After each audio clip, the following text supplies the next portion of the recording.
What's up, everybody? It's KelseeBrianaJai here with a review on a new Viseart eyeshadow palette. And Viseart is one of my absolute favorite brands for eyeshadows, so whenever they come out with something new, I'm always extremely hyped. I absolutely adore Viseart's matte eyeshadow palettes. They are my favorite matte eyeshadow formula of all time. Those 12 pan eyeshadow palettes, just for me, they do it. Like, honestly, if I had to start my collection over and pick out what I needed first, Viseart's matte eyeshadow palettes, especially their neutral matte eyeshadow palette, would be top 10 things that I would have to buy again first.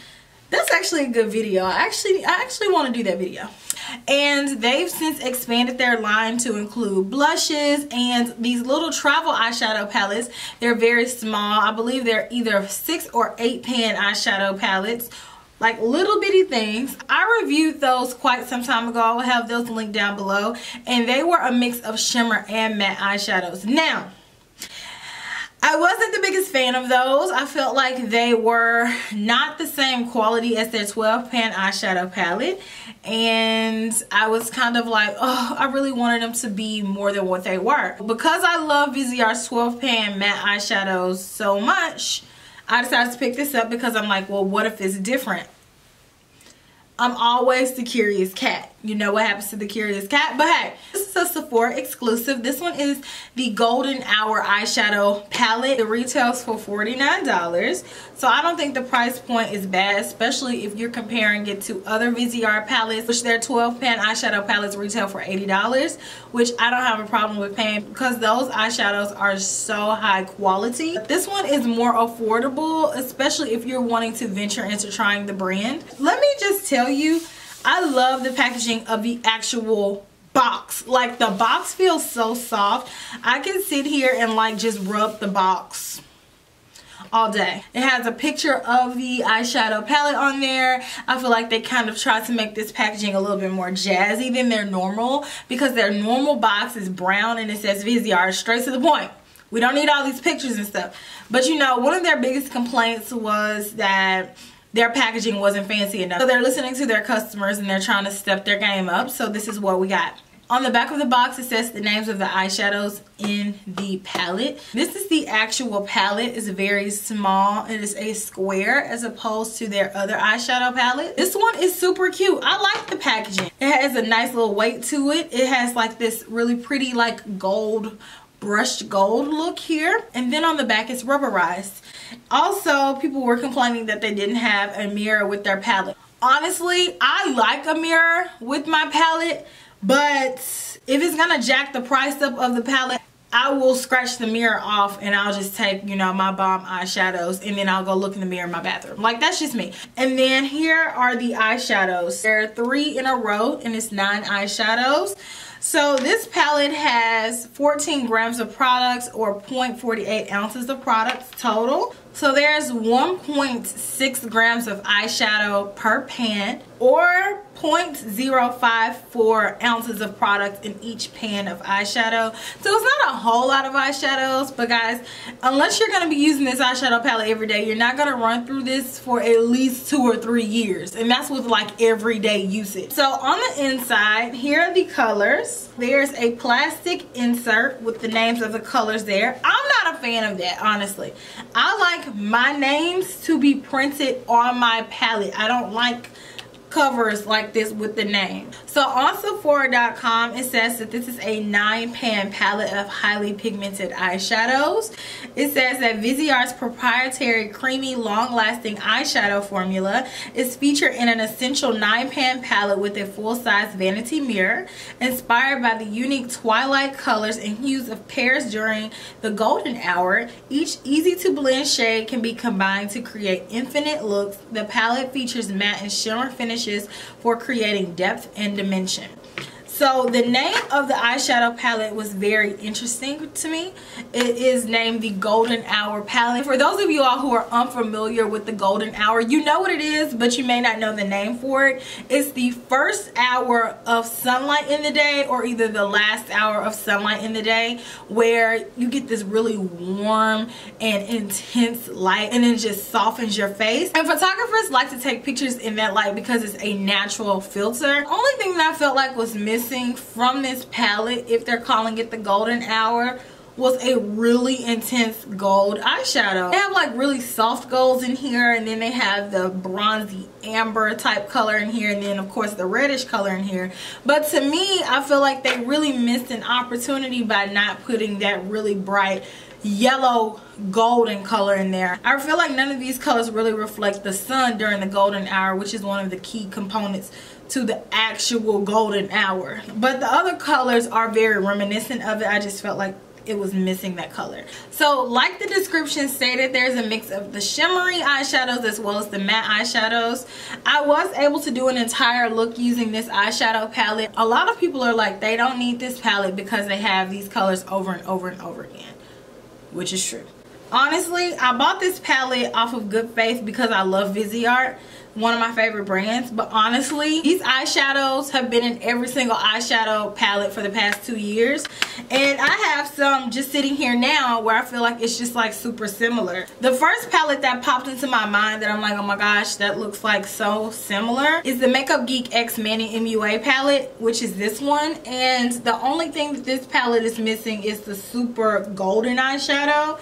But these eyeshadow palettes are very reminiscent of one another. They're slight variations, but I mean, and then we also have, of course, the Modern Renaissance palette, which has been super popular throughout the years. Definitely the Sunset palette. I feel like the Sunset palette is the more intense version of this palette. I mean, but I can make the exact same look I have on my lid right now using the eyeshadows from this palette. And I just got this palette, but I mean, it's so similar. This is the Marc Jacobs Scandal Lust eyeshadow palette. I can do, you know. So like earlier today, I was going through my phone just overlooking like different looks that I've done. Honestly, I don't have my NARS palette here with me right now, but I could do this look using the NARS Loaded eyeshadow palette because it has a lot of the same colors as this Viseart palette. So I know y'all are probably like, well, Kelsee, why did you buy it? Like I said, I'm a really big fan of Viseart. I feel like this was really cute and small and edited. And plus, I wanted to give them another chance to see if they can redeem themselves after the Theory palettes. And honestly, I feel like the formula of the eyeshadows in this eyeshadow palette is decent. It's not a bad palette, but it's by no means going to be my favorite palette. I feel like these eyeshadows are better quality than their Theory palettes, but I don't feel like they measure up still to their 12 pan matte eyeshadow palettes. If you've ever touched the Viseart Neutral Matte palette, then you'll know like how blendable they are and how smooth they are and how pigmented they are. And I just feel like the matte eyeshadows in here are not like that. These shimmery eyeshadows are not super pigmented. I felt like I had to go over them a few times to get the look that I have now. But once you apply them, I feel like they're going to give you a really pretty look. I feel like this is a really good eyeshadow formula, but I definitely think that Viseart was late to the game with this because it's redundant at this point. It's so many eyeshadow palettes that have the same color scheme. It's like a been there, done that situation. And pretty much thinking about this from a business standpoint, Viseart was probably like, I'm not going to try to reinvent the wheel. We're just gonna add our 2 cents to this trend. This is for our diehard fans who want to see our answer to the warm tone palette with the shimmers for travel and with the, you know, pretty packaging. So I feel like they really put forth a good effort. For those of us who buy makeup all year long, who have bought every single warm tone palette for the past 2 years, those of us who are pretty trend oriented, who keep up with the makeup in the makeup world, this is not for us. We already have this. We can find 30 million things in our stash that we can do the same look with. For those of you all who love Viseart and you need all your eyeshadows in one place, or you don't have any eyeshadow palettes like this, you don't have any of the other ones that I mentioned, you want some nice eyeshadows that are user-friendly, that already have the colors there, I would say get it. But for those of us who have been following makeup and have all of the other aforementioned palettes and eyeshadows and you're kind of over the red trend, I would say skip. That's my 2 cents on it. I honestly am tired of the warm eyeshadow palettes. I'm ready to move on to the next big thing. I feel like we have run that into the ground. But until we as consumers stop buying it, companies are not going to stop making it. If we want change, we have to push them in that direction. But I'm going to go ahead and jump into swatches. That way you can see every single shade in the palette. So after doing swatches, I'm going to jump into a tutorial of this look. So let me know what you guys think down in the comment section. Are you over the red warm tone eyeshadows, or are you like, give them to me, I can't get enough? Let me know what you guys think down in the comment section. Enjoy.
I have prepped my eyes using my MAC paint pot. This one is in the color Soft Ochre.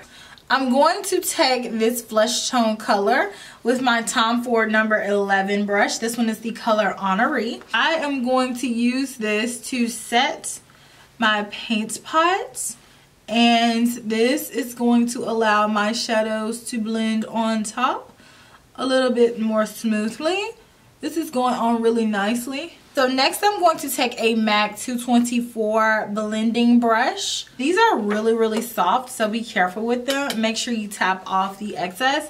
And I'm going to pop this into my upper crease, and I'm going to use this as my transition color.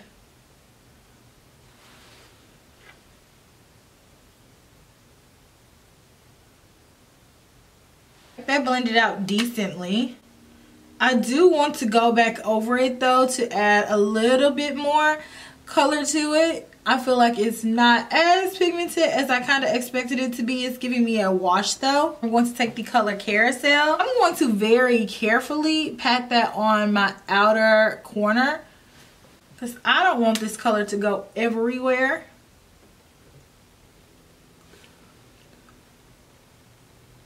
It's like that plummy dark brown color, which honestly,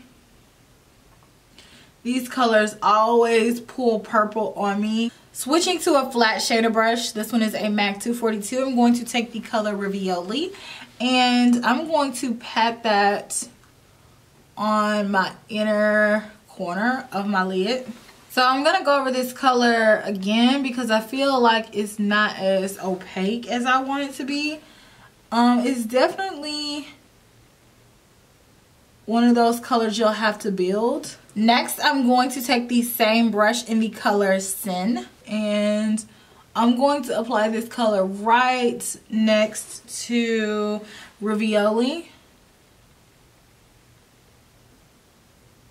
And then with the exact same brush, I'm going to take the color Palette, and then right in the middle, I'm going to apply this color, which is a really pretty oranges color. I wanted to show up pretty true to color, so I'm going to pat it here and blend it in with the other eyeshadow that I applied. The shimmers are not as intense as I want them to be. So I'm going to go in with the brush again, and I have some Milani Make It Last setting spray.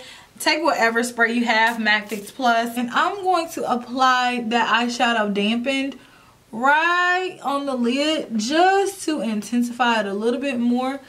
Spraying my brush didn't make the eyeshadow any more intense than it was. Like, honestly, it didn't make the sparkle more. It just was like, meh. I'm going to finish off the majority of my eye, and then I'll come back and we'll do the lower lash line together. But other than that, this is pretty much the look that I've created with this eyeshadow palette. So I've applied the rest of my makeup, so now let's finish off the eyes. I'm ready to be done with this look. I'm going to take a MAC 219, and I'm going to take the color Rouge. I'm going to smudge this on my lower lash line. Gotta be careful about this because I don't want this to get in my eye, like, at all. And I'm making sure I'm tapping off my brush so I don't get too much so it doesn't, like, transfer down on my cheek, because that's never cute. This is it. This is the final look. This is a decent eyeshadow palette for travel if you don't want to bring along all your makeup. I think the packaging is sturdy. It has a mirror. The colors blend decently. I personally think if you have any warm toned eyeshadow palette that this is not a necessary addition for your collection. This is a trend that has definitely ridden its wave. I think it's on its last hurrah. Let me know what you guys think down in the comment section. Are you going to be picking up this palette? It's not a bad palette. It's just redundant. I would love to know you guys' thoughts on this. And I will talk to you guys very, very soon. Smooches. Bye.